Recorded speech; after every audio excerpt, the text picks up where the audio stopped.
On commence l'étude de Torah du médecin sur Siman Ayin Tet. Siman Ayin Tet, on va voir qu'on parle du din de Re'ah sheyesh lo ikar kama tzech litrahek, quand une odeur, elle est, on va dire, bien entendu pas une bonne odeur, une mauvaise odeur, en l'occurrence de tsoa par exemple, d'excréments, elle a un ikar, ça veut dire qu'elle est plus que fondée. De quelle manière on peut, malgré tout, en s'éloignant, faire quelque chose pour dire qu'un krach marqué dans le tour. Saif Aleph. ريح راع شيش له عكار كيقول صوت أدم مسراحات إمي ملا حراف تاريخ لارحيك 4 عمود المكم شكلا ريح أفيلو إم أوتورتان شنو مريح تاريخ لارحيك المكم شيخلا ريح لمشي مريح وميلي فناف تاريخ لارحيك من منا ملو عينام أفيلو بلايلا شنو روي أوتا تاريخ لارحيك المكم شنو يخون ليرؤوتا بيوم. طب traduisons. Une odeur qui a un ikar. On va voir que ici ça veut dire qu'il y a une sorte de concrétude, c'est pas une odeur stable. Comme par exemple un excrément d'homme. Masrahat, qui est nauséabonde. Ça dépend le positionnement pour savoir comment on va pouvoir dire que la tchema. Si elle est derrière lui, ça veut dire qu'il donne dos à cette soie. On sait que tsarich dans le langage de la lacha, ça ne veut pas dire besoin, mais c'est obligatoire. Il doit s'éloigner 4 amot, ça veut dire plus ou moins 2 mètres. Mimakom shekala areah, de l'endroit où l'odeur s'arrête. Je vais donner un exemple. Si jamais il y a, on va dire, un périmètre nauséabond de 2,50 mètres, la personne devra se trouver à plus ou moins 2 mètres d'éloignement de l'endroit où le foyer d'odeur nauséabonde de 2,50 mètres se termine. Ça veut dire qu'il sera à 4,50 mètres de la tsoa. Afilou imou tortan, même si tortan, on va voir ici, c'est un bonhomme qui est enrhumé. Chez un homme ou bien même sa nature. Il y a des gens qui sont leur nez, ils ne marchent pas très bien. Donc ce bonhomme-là, tortan, qui ne sent pas, chez un homme qui ne peut pas sentir les odeurs.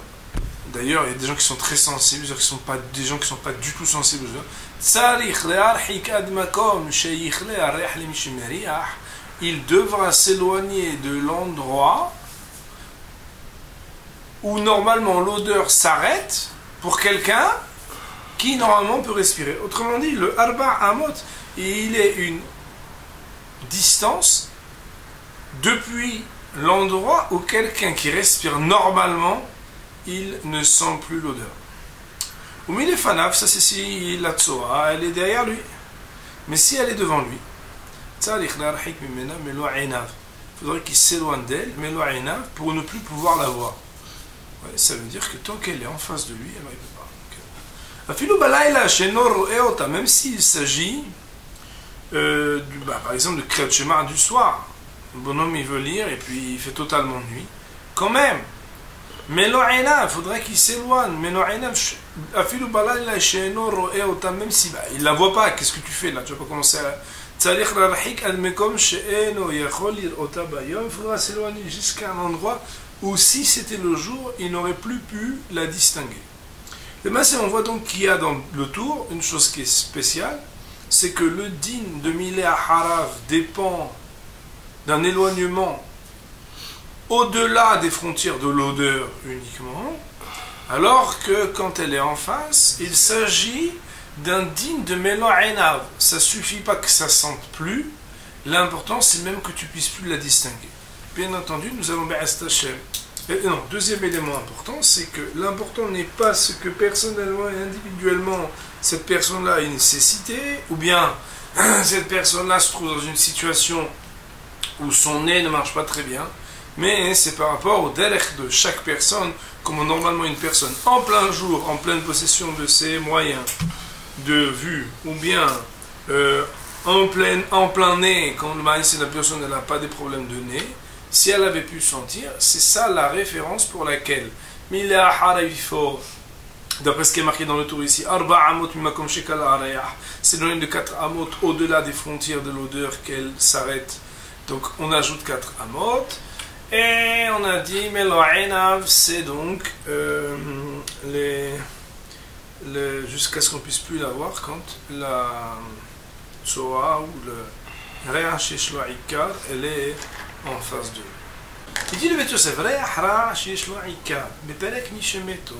le chapitre Mishemeto, donc dans la Gemara de Brachot à la page 25a, Itmar, il y a une braïta qu'elle dit une odeur mauvaise qu'elle a Ikar. On voit que ça veut dire Yeshua Ikar après, en tout cas qu'elle est, on va dire, bon, qu'elle est concrète. Rav Huna Amar, deux opinions à ce propos. Rav Huna de dire Marhik Arba Amot Vekore. Il s'éloigne de 4 amot et il lit quoi? Kriyat Shema. Rav Hizda Amar, mais Rav Hizda quant à lui dit dans la même situation Marhik Arba Amot Mimakom Shepasakareah. Il faudra s'éloigner de 4 amot de l'endroit où l'odeur s'arrête. Autrement dit, il y en a qui dit dans la valeur absolue tu t'éloignes des 4 amot de l'objet nauséabond de cette odeur, et il y en a un qui dit non, tu t'éloignes de l'odeur 4 amot. Quand l'odeur s'arrête, tu t'éloignes arba amot. La Gemara nous dit Vitania Kabate de Rav Hizda. La Gemara elle amène un texte pour aller dans le sens de Rav Hizda. Donc c'est quoi Tania Kabate de Rav Hizda? C'est que quand la Gemara elle a deux opinions, Rav Huna et Rav Hizda, la Gemara après elle peut prendre une position, mais ça ne nous intéresse pas de savoir qu'il y a une discussion. C'est intéressant, on va dire que c'est intéressant. Mais là, on veut savoir comment trancher. La Gemara vient dire Tane Kavate de Rav Hizda pour dire qu'on tranche comme Rav Hizda. Vekatav Arosh, et le Rosh, Rabbeinu Asher, lui, il a écrit que quoi? Tu as ici.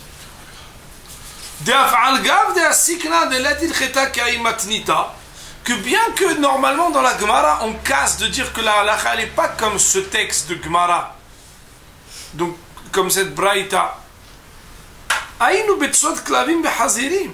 c'est qu'on ne retient pas une des lois qui a été citée dans cette braïta qui concerne les excréments de chiens et de cochons, à propos desquels ce que la braïta a ramené comme loi, cela ne nous intéresse pas forcément maintenant.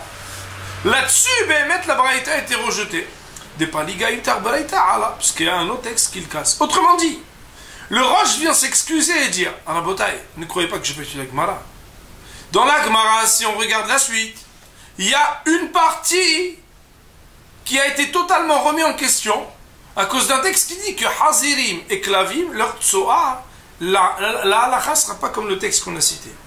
Aval be'a derech ra, mais concernant la mauvaise odeur, chez Yesh lo Ikar, de lo paliga ala, où là-bas c'est unanime, il n'y a pas de mahloket, naktinan kavata, on tiendra comme cette braïta, vers la chak Rav Hizda. Et la loi sera comme Rav Hizda. Donc on voit que le Roche il vient nous dire que re'ah ra chez Yesh lo Ikar, il y a mahloket, Rav Hizda et Rav Huna, et lui il est possède comme Rav Hizda. Ça veut dire que l'important n'est pas de s'éloigner de 4 amot de l'objet qui a une odeur nauséabonde, mais de l'odeur nauséabonde. Ça veut dire au-delà du champ nauséabond. Et bien, que le Beit Yosef il nous dit Vechen da'at Rabbeinu Yona, Vechen da'at Rashba. C'est aussi l'opinion de Rabbeinu Yona, c'est aussi l'opinion du Rashba. Autrement dit, nous avons le Roche, le Rabbeinu Yona et le Rashba qui tiennent cette opinion. Seulement maintenant on va rentrer dans des problèmes. Pourquoi? Parce que la manière avec laquelle le Rambam, quand il a tranché la halakha sur ce sujet, s'est exprimé, est un peu ambigu. Pourquoi? Il est marqué dans le Rambam. Mais le Rambam a écrit le 3e chapitre de la loi de Kriyat Shema. Quand il y a une mauvaise odeur qui est shlo ikar, donc le sujet dont on parle. Marhik arba amot vekore im pasak areah ve'im lo pasak areah marhik ad mekom she pasak areah. Je vais relire. Areah sheyesh lo ikar. Marhik arba amot vekore. Donc si on s'était arrêté que là, on aurait dit qu'il a tranché comme Rav Huna, qui dit que le plus important c'est s'éloigner des 4 amot de la tsoa elle-même, de Rehla Sheyesh lo Ikar, ça veut dire du foyer, comment on appelle ça, de l'épicentre, de l'odeur, de l'endroit le plus piquant, n'est-ce pas? Le problème c'est qu'après il ajoute une nouvelle notion qui s'appelle Impasakareah, Ça dépend si l'odeur s'est arrêtée. Mais si l'odeur elle s'est pas arrêtée, tu t'éloignes jusqu'à ce que l'odeur s'arrête. Donc Aliba Dehemet, le Rambam comme qui il tranche, on pourrait dire qu'il tranche comme qui. Peut-être qu'il il tranche comme Rav Hizda. Pourquoi? Parce qu'on est en train de dire tout dépend de quoi? De l'odeur ou tout dépend de la distance. L'Ichora, si on regarde le début, on a l'impression que la distance suffit. Tu t'éloignes 4 amot. On dit non, ça n'est pas. Si l'odeur s'est arrêtée, bah alors qu'est-ce que tu nous dis? Sois clair. L'important c'est l'odeur. Dis alors une passe à carrière, pas passe à carrière. Éloigne-toi. Non, on va dire non, pas du tout. Parce que Ali va émettre, le Rambam peut-être qu'il voudrait être Mekel, que si jamais Behemet passe à carrière, il suffit d'être à une distance de Arba Amot seulement. Cette ambivalence et ambiguïté dans la chambre de Rambam, elle va laisser couler de l'encre. Nous dit le Beth Yosef, le Ravad Isigo, le Ravad, il a piqué le Ravad, Rabbi Avraham ben David, lui c'est un opposant, on peut dire farouche dans ses mots au Rambam. Quand il est d'accord, il dit rien. Quand il n'est pas d'accord, il dit tout. Des fois, il dit des choses très dures. Et là-bas, il a été massif. Dans le Rambam, sur le livre de Rambam, il y a le Chazaka, le Mishneh Torah. Là-bas, chaque fois qu'il n'est pas d'accord, il dit Avraham, il dit des choses très dures. Et ici, il n'a pas été d'accord avec lui. Pourquoi? Car voilà que la Gemara, elle a dit qu'on tranche comme Rav Hizda. Et le Rambam, on a vu Mefourash qu'il n'est pas tranché comme Rav Hizda. Pourquoi? Parce qu'il est simple le fait qu'ils disent que si jamais tu as après Arba Amot et qu'il n'y a plus d'odeur, tu t'arrêtes jusqu'à n'y a plus d'odeur. Mais d'après Rav Hizda, il faudrait s'écarter encore Arba Amot depuis le moment où l'odeur s'arrête. Et donc le Rava il dit mais attends je comprends pas, t'as pas leur nez. Regarde le Roche, le Rabbeinu Yonah, le Rashba, le Rava Igan, tout le monde il a compris que étant donné que la Braïta, il y a marqué après qu'on tranche comme Rav Hizda, dans la Gemara là-bas, tu aurais dû trancher comme Rav Hizda. Or d'après Rambam on tranche pas comme Rav Hizda. Alors Behemet, comme on le sait, donc l'important c'est pas seulement de poser une question sur le Rambam, mais de savoir quel pshat de Rambam. Et Yosef va proposer des pshat de Rambam.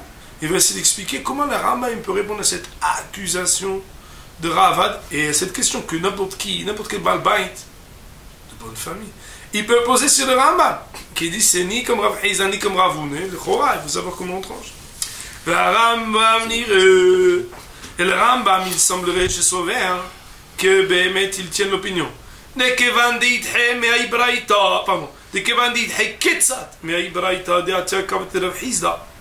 Que, étant donné que partiellement ce texte de Braïta a été remis en question, comme on l'a dit tout à l'heure, à cause du din de So'at Hazirim et Klavim, Aviela Kemeshabashta, elle est considérée, cette parole qui a été dite, cette Braïta, comme Meshabashta, comme caduque, nul et non avenu, Vetu Lomahanes Yoadida, et on ne peut désormais plus s'appuyer sur elle. Même sur ce sur quoi elle n'a pas été remise en question explicitement. Et alors quoi? Ben, tout simplement, étant donné qu'on aurait une divergence d'opinion entre Rav Huna et Rav Hizda, et que la Braïta qui venait prendre position pour trancher comme Rav Hizda, Tané comme Rav Hizda, énoncer des lois qui l'ont rendu caduque et non avenu, à cause de ça, Adre liklali, nous revenons aux principes qui sont les nôtres, qu'il ne peut pas être question de trancher la halakha comme un élève devant son maître. Le maître a toujours raison. C'est la raison pour laquelle pour le Rambam, la loi est comme Rav Huna. Pourquoi? Parce que c'était le maître de Rav Hizda. Vérifions si Behemet on est d'accord avec ça, nous. Donc on est obligé de dire que si le Beth Yosef expliquait que Da'at Rambam c'est de trancher comme Rav Huna. Ah, mais Rav Huna il a que parlé d'Arba Amot, il n'a pas parlé aussi qu'est-ce que l'odeur elle est là ou pas. J'étais obligé de dire que le Beth Yosef il a compris. Que le Rambam il n'a pas appris que Rav Huna permettrait que quand tu as dépassé 4 Amot, même s'il y a une odeur très forte, tu peux encore lire. C'est-à-dire non, il est possible d'avoir des cas où Arba Amot suffirait. Mais il faudrait que il en reste pas moins vrai que si Behemet ou Arba Amot il y a encore des odeurs, il faut s'éloigner encore. Vous êtes Pardonnez-moi. Dans la suite. Baal Migdal Oz. Katav. Et dans le Migdal Oz, qui c'est un commentaire de Rambam, il a écrit Rambam Ayagores, que le Rambam il avait une version du texte de la Gemara. Bederav Hizda al Makom Shichle Areya. Bederav Hizda. Bemakom ad Makom Shichle Areya. Que lui, il avait un texte qui disait que Rav Hizda, c'était jusqu'à l'endroit où l'odeur s'arrête. Sous-entendu, pas 4 amot au-delà de l'endroit où l'odeur s'arrête, mais là où l'odeur s'arrête. Autrement dit que quoi? Que en vraie vérité, le Rambam l'aurait tranché comme Rav Hizda. Sauf que quoi? Rav Hizda, c'est à l'endroit où l'odeur s'arrête, avec un minimum syndical de 4 amot. Donc le Ma'aseh, il aurait tranché comme Rav Hizda. Autrement dit, ça veut dire que pour l'instant, nous avons premier pshat du Bet Yosef. Et vous avez nous dit le Rambam, il a tranché comme Ravuna. Sauf d'une manière religieuse. C'est qu'il a compris que Ravuna n'intéresse pas seulement le fait d'être Katamot, qu'il n'y a plus d'odeur. Deuxième possibilité de dire, c'est que non, le Rambam, il a tranché comme Rav Hizda. Pourquoi? Parce qu'il laisse que mettre la braïta, ce qui est caduc, ce qui n'est pas caduc, il est resté. Or, donc Rav Hizda, c'est pas 4 amot à partir du moment où l'odeur s'arrête, mais à l'endroit où l'odeur s'arrête. Ve'arif katav. Donc vous savez, Rabotai, que toujours le Bet Yosef, il est intéressé quand il le peut de ramener l'opinion de Rosh Rif et Rambam. Donc là, dans le désordre, il a d'abord amené le Rosh, après il a amené le Rambam avec 2 pshatim, et ensuite il amène l'opinion du Rif. Après quoi, de manière générale, il va soit d'après l'unanimité, soit d'après une majorité, ou bien très exceptionnellement, comme une opinion singulière. Mais à ce moment-là, il va le dire. C'est ça qui nous intéresse. Que ce qu'on veut savoir, c'est comment dans l'Alakha ou le Ma'aseh, on va devoir voir de Shulchan Aruch comment il a tranché. Nous dit le Bet Yosef, Ve'arif katav et le Rif a écrit. Qu'est-ce qu'il a écrit? Adetania kavate de Rav Hizda. Cette braïta qui va comme Rav Hizda. Ve'acharkach.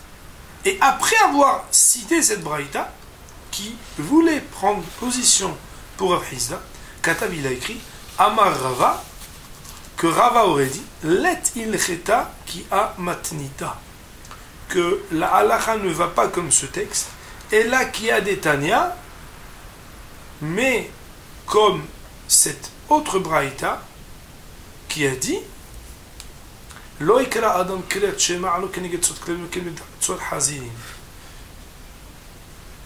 qu'un homme n'aurait pas le droit de lire non plus le kiret shema devant sot klem sot hazirin kol zman shish betochan aorot, tant qu'il y a dedans aorot. On ne sait pas ce que ça veut dire pour l'instant. Ou mashma' vadai, quel que soit le pshat, c'est certain que cela signifie chez Uzal Posek, que son souvenir soit béni, il tient la position que Rav Hizda, comme Rav Hizda, de Imloken, parce que si Behemet il ne tenait pas du tout l'opinion de Rav Hizda, la malo lichtov tanekavate de Rav Hizda, pourquoi avait-il besoin de faire même mention de l'opinion de Rav Hizda? Lichtov, il n'avait qu'à alors uniquement écrire Matnita Batraita, la deuxième référence de Aïté Rava Bilhoud, que Rava avait amené, et uniquement celle-là. Et la Vadaï, mais le fait qu'il ait fait mention de Tanek Kabaté de Rav Hizda, et qu'après, il souligne que concernant Hazirim et Klavim, on ne tienne pas comme le texte qui va Tanek Kabaté de Rav Hizda, mais comme le second texte. Vadaï Mishum de Sfirale, c'est certain que c'est parce qu'il tient l'opinion des halakha que Rav Hizda katab que ce qu'il a écrit plus haut, c'est pour dire qu'il a l'air comme Rav Hizda, est un Kavaté, puisqu'il y a une braïta qui va comme. Autrement dit, le Bet Yosef nous cite ici que le Rif amène Ravuna Rav Hizda Mahloket, une braïta qui va comme Rav Hizda, avec différentes lois, et il nous dit nous ne tenons pas comme cette loi, mais comme le texte qui dit que soit klavim ve hazirim, on n'a pas le droit tant qu'il y a orot de lire devant.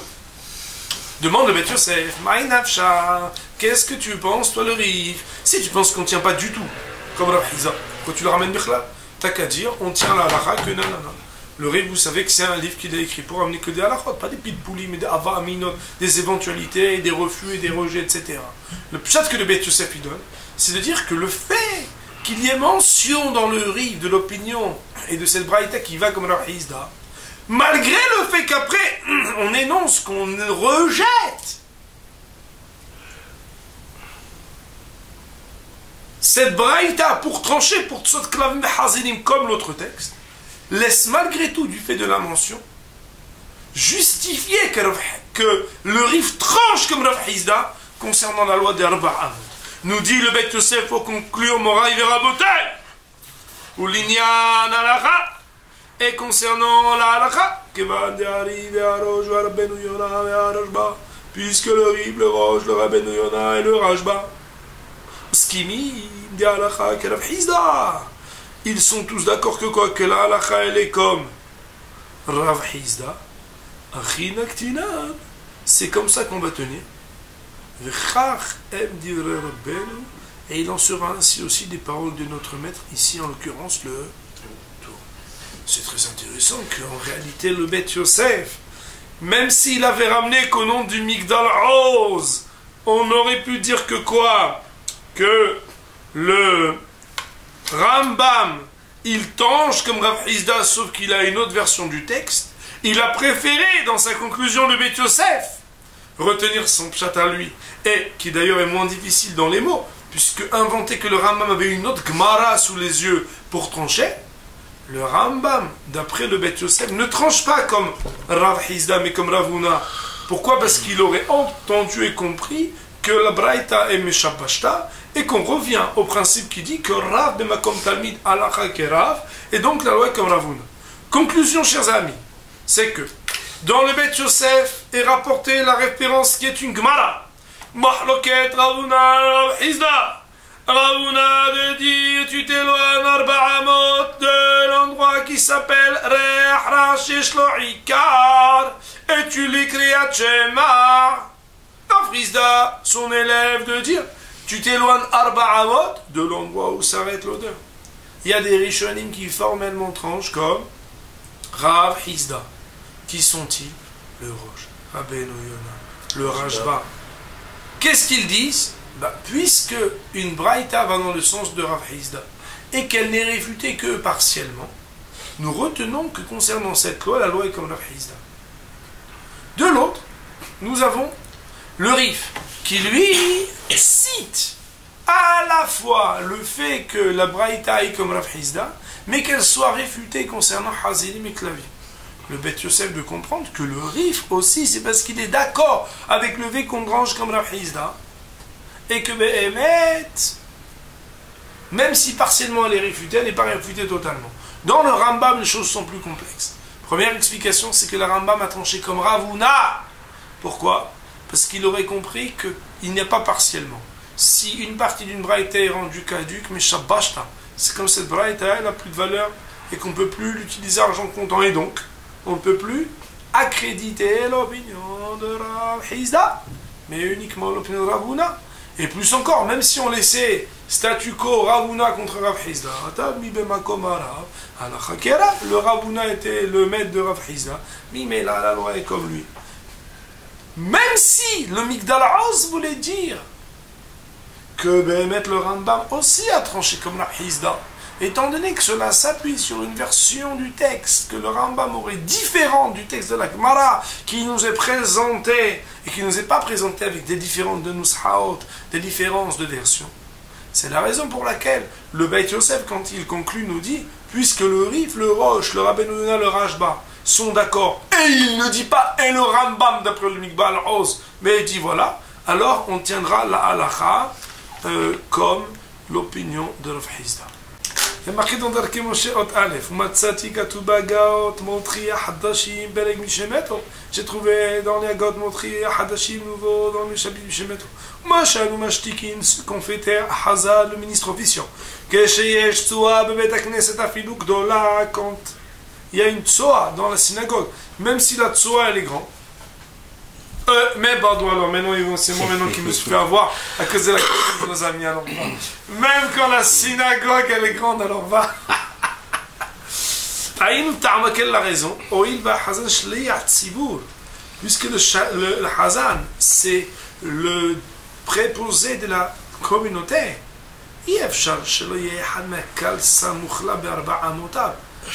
ne peut, puisqu'il représente chacun d'entre ceux qui sont dans le Tzibour, qu'il n'y ait pas un qui soit à côté dans les Arba'amot. Ou Ba'ina Da'at, Shomea ou Mashmiya, et il faut qu'il y ait une synchronisation de concentration de celui qui entend la prière et de celui qui fait entendre la prière. Et voilà que celui qui est proche des Arba'amot, des 4 amot de la Tzoa, il ne peut pas se concentrer parce qu'il a une odeur qui n'est pas bonne. Mimeila, c'est la raison pour laquelle on demande au Hazan d'attendre qu'on puisse mettre par exemple de côté afin que tout le monde puisse être réuni et concentré pour la tfila. Quand on a pris l'exemple de dire que c'est comme par exemple une tsoa qu'elle est dégoûtante, je reprends dans le Beth Yosef, on est 3 lignes avant la fin de la première page. Il semblerait qu'il vient ici prendre, on va dire, exclure tsoa de katan. Que cela ne concerne pas la tsoa, l'excrément d'un enfant. Javabi chez la dame, même que c'est humain, Kevan she'ena masraha, puisqu'elle n'a pas la même odeur nauséabonde, et donc c'est que la hikmena, on n'a pas l'obligation de s'éloigner d'elle. Comme on étudiera dans Siman P Aleph, là-bas, qu'il y aura le digne de Tsoa de Katan. Kamouvan Rabotai, bien entendu, si c'est un Katan que sa Tsoa, elles ne sont pas moins fortes qu'un adulte, peut-être le digne sera différent. Et donc ça dépendra de l'âge, ça dépendra de plein de choses. Moi, chez Katav, mais ce qui a fait la différence, les Halek ben il, la différence entre si jamais elle est derrière lui, qu'il suffira de s'éloigner des 4 amot du moment où, à partir de l'endroit où l'odeur s'est arrêtée, et on avait dit que quand il était en face, il faut s'éloigner jusqu'à ce qu'il ne puisse plus l'apercevoir. Alors on dit, Sham, c'est là-bas dans la même Gemara, Aad et Tanan, sur ce que la Mishnah avait dit, Kama yarhik me'en, umina tsoa, de combien il faudra s'éloigner d'eux et de la tsoa, Arba amot, 4 amot. Amar Rava avait dit sur cette Mishnah, dans la Gemara, Loshanu ela le harav, tout ce qu'on a enseigné qu'il suffirait Arba amot, c'est uniquement quand elle est derrière. Aval le fanav, mais devant, marhik melo'inav. Il devrait s'éloigner melo'inav, tout son champ de vision. Mais que le Rambam a écrit, nous changeons de page. Des mitsidav, que quand il est sur les côtés, ça veut dire il y a devant, il y a derrière, mais il y a aussi les côtés. Quand c'est mitsidav, dino kemela harav. Quand c'est sur le côté, c'est comme si c'était derrière. Autrement dit, il suffira de 4 amot. Renkatab smag, il a écrit aussi comme ça le Sefer Mitzvot Gadol. Donc, conclusion, premièrement, quand on dit Kegon soit Adam, ça veut dire la Pouke Katan que de Kotan, ça sera Siman et Aleph qui sera différent. Deuxième chose qu'on apprend, c'est que Behemet, la différence entre Mile Harav et Mile Fanav, c'est une Gmara Meforeshet, et le Rambam et le Smag écrivent que le côté est considéré comme quelque chose que l'on pourra être permissif, comme derrière, ça veut dire qu'il suffira Arba Amot, il n'y aura pas besoin de Melo'ina. Il y a marqué dans le Beth Yosef, Totran, pardon, même s'il est Totran. Comment je savais que ça veut dire Totran? Je ne sais pas si vous voyez un petit guimel qui renvoie en bas. En fait, il y a plusieurs commentateurs. Un des commentateurs, c'est le Prisha. Dans Prisha, dans Totran, il y a marqué Piresh et Aaroch, Hole Ahotam, un bonhomme qui est malade du nez. Il y a des bonhommes sont toujours. Il y a des bonhommes toujours enrhumés, ou toujours. Moi, par exemple, pendant des années, avant d'avoir fait un petit truc qui m'a, je sais pas comment on appelle ça, des épaissines, hein, j'étais toujours enrhumé, toujours. J'aurais jamais à sentir. Ça s'appelle Totran. Okay? Totran. En tout cas, lui qui regarde, qui ne peut pas sentir, chez nous, Ken Katav Roche. Voilà, c'est le Roche qui l'a écrit ça. Veoun Ilman, d'où le Roche il a appris ça? Ben, il a appris de ce qu'on va apprendre un petit peu plus haut. Des Kshei Milefanav, que quand elle est en face de lui, Afilou Balaïla, même quand c'est Balaïla, en pleine nuit, chez Noro et Ota, qui ne peut pas la distinguer,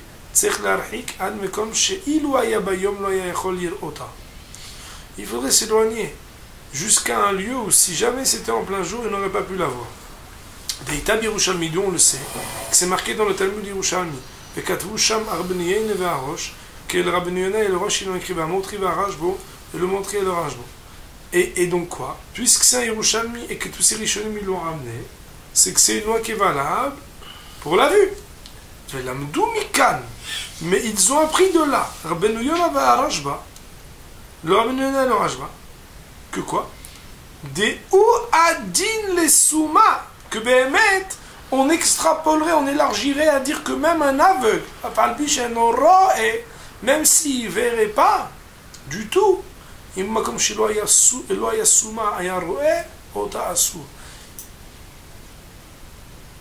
si il est dans un endroit où si jamais il n'était pas aveugle, il aurait pu voir, ça reste quand même quelque chose d'interdit. Ça veut dire que la référence, c'est quelqu'un qui peut voir en plein jour. Alors, c'est quoi comment on comprend que ça veut dire ikar? Alors, Piresh, le Rashba, il a expliqué, ça veut dire une tsoa, qu'elle est apparente et qu'elle n'est pas couverte. Ou pas shoot, ou, et ce qu'il a dit est absolument trivial. Bien entendu, Rabotai, ça ne veut pas dire que ça vient totalement définir qu'est-ce que ça veut dire tsoa chez Shtorika, parce qu'il va y avoir des tnaïm et certainement des définitions. Mais ça vient au moins délimiter que si jamais elle était couverte, le din serait a priori différent. Pour le tour et le métier sur Seif Aleph, on va dire Bakron Amen.